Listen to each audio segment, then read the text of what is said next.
turunan Al-Imam Syekh Habib Bakar bin Salim, punya anak 13 jadi wali semua. Anaknya beliau 13 jadi wali semua. Ketika beliau meninggal, ini anaknya pamer keramat, ayo siapa ini yang kira-kira gantiin Aba. Al-Hamid ngeluarin rantai emas dari langit. Keramatnya Al-Hamid tuh, ngeluarin rantai emas dari langit sampai ke bumi. Saudari-saudari, syarat Indonesia agar maju hanya satu, yaitu usir kabaib gitu. Karena maju itu tergantung dari kepandaian dari SDM Indonesia. Sementara itu bila masih ada kabaib, itu akan membuat kebodohan, ya. Semakin liar polemik pembatal nasab Kiai Haji Madudin Utsman Al-Bantani berhadapan dengan Robi Ta'alawiyah yang dalam hal ini bersinggungan dengan isu nasab dari marga Ba'alawi yang selalu dikonotasikan sebagai cucu dari Nabi Muhammad SAW semakin dikritis. Ya, masyarakat menilai ada permainan besar di balik topeng suci marga Ba'alawi yang konon katanya tetap disambung-sambungkan kepada Nabi Muhammad SAW, namun minim pembuktian, sahabat. Jika dari kajian filologi, tes DNA mereka ketakutan untuk dibedah bagaimana nasabnya, maka kali ini tidak bisa berbuat banyak lagi. Ya, akibatnya mereka harus diusir dari negeri alias pribumi Indonesia karena diyakini sebagai cucu abal-abal, sahabat beriman semua. Jika dahulu-dahulunya mereka diklaim sebagai cucu dari Rasulullah Muhammad SAW, kini 4 tahun terakhir dan kini memasuki di tahun kelima, marga Ba'alawi tidak bisa berleha-leha lagi, sahabat. Terima kasih Blitar, kami bangsa Indonesia mengucapkan terima kasih untuk Blitar yang telah melahirkan putra sang pajar Presiden Soekarno yang kemudian membebaskan kami dari penjajahan Belanda, penjajahan Jepang. Kita tinggal menghancurkan penjajahan spiritual, pengakuan orang-orang yang merasa lebih mulia dari orang lain. Ini bahaya bagi keagamaan masyarakat Islam. Dalam ajaran Islam, inna dina indallahil Islam, sesungguhnya agama yang paling mulia adalah agama Islam. Dan dalam Islam orang yang paling mulia itu adalah orang yang paling bertakwa. Inna akramakum indallahi atqakum. Bahwa sesungguhnya orang itu bukan dilihat kemuliaannya dari keturunan siapa dia, dilihat dari pangkatnya, dilihat dari banyaknya uang, tidak, tapi dilihat dari takwanya. Semakin dia bertakwa, maka dia semakin mulia di hadapan Allah Subhanahu wa ta'ala. Tidak ada di dalam Islam orang dilihat dari keturunannya. Dia mau keturunan siapa saja, kalau dia bertakwa, maka dialah yang paling mulia. Inilah ajaran Islam dan inilah ajaran Pancasila, sila kedua, kemanusiaan yang adil dan beradab. Jangan mau dibohongi bahwa Anda lebih rendah dari mereka dan mereka lebih mulia dari Anda hanya berdasarkan pengakuan bahwa mereka sebagai keturunan Nabi. Apalagi yang mengaku itu keturunan palsu, yang DNA-nya tidak terkonfirmasi, nasabnya tidak ada di kitab nasab, nama-namanya dalam kitab sejarah. Jangan mau. Kalian orang-orang mulia, turunan orang mulia, orang Blitar, bahannya bahan bagus, bisa jadi presiden. Sudah terbukti orang yang lahir di Blitar bisa jadi presiden.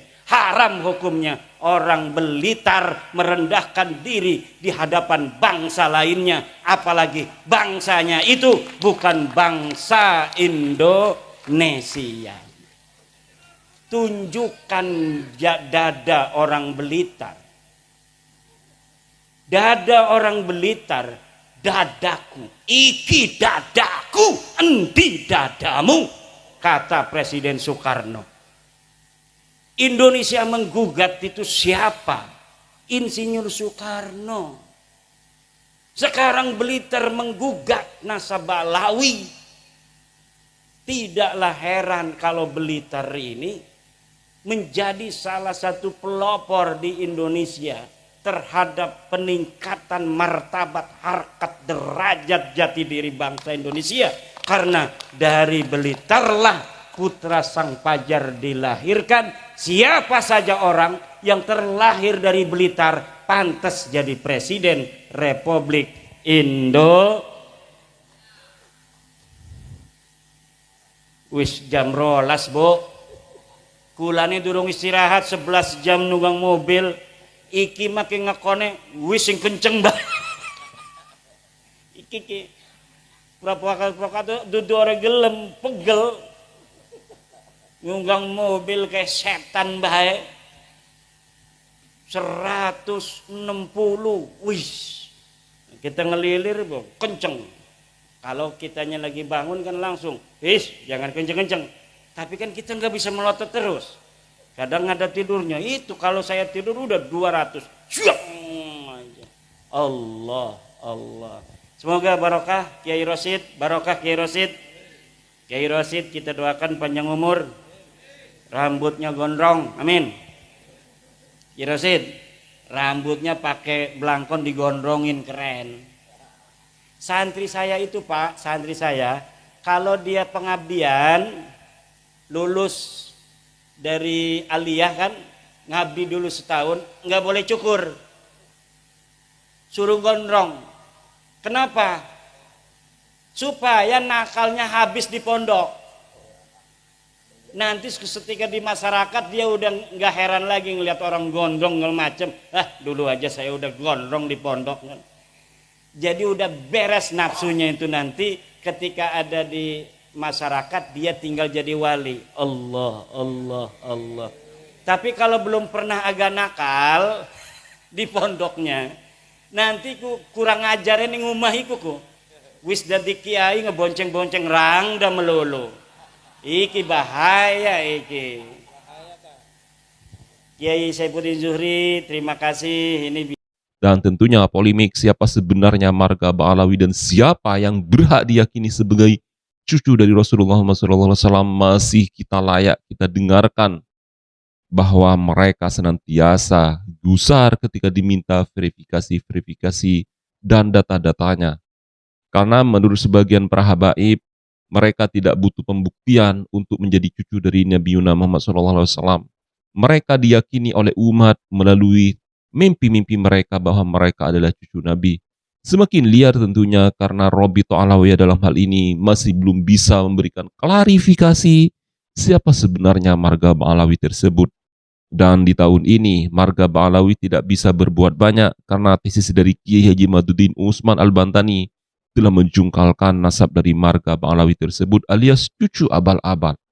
Tidak mungkin nasabnya dari Robito Alawiyah khususnya Imam Besar Habib Rizik dan si Pirang Habib Bahar beserta Habib-Habib lainnya tersambung syaratnya kepada Nabi Muhammad SAW.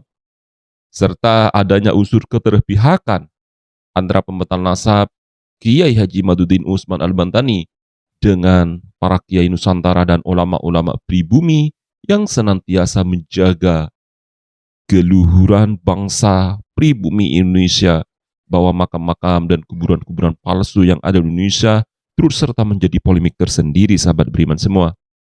Ini perdebatan Ba'alawi meledak di ruang publik, kritik datang bertubi-tubi, pertanyaan semakin tajam dan benturan argumen mulai sulit untuk diredam di ruang publik, sahabat. Bagi para pengkritik ini dianggap sebagai ujian terbesar terhadap negeri ini. Namun di balik itu semua, marga Ba'alawi seharusnya bisa merasakan dampak ketika ada pembatal nasab, khususnya Kiai Haji Maduddin Usman Al-Bantani sebagai orang pertama dan pembatal nasab utama di Indonesia yang telah merungkatkan dan memutuskan bahwa Ba'alawi bukan siapa-siapa lagi di Indonesia. Setujukah Anda dengan apa-apa yang telah disampaikan oleh para pembatal nasab khususnya Kiai Haji Maduddin Usman Al-Bantani? Silakan tuliskan komentar Anda pada kolom komentar di bawah ini. Share video ini sampai jauh agar rahmat Allah Subhanahu wa taala selalu mengalir kepada sanak dan keluarga Anda. Saya doakan hajat Anda terkabul. Wassalamualaikum warahmatullahi wabarakatuh.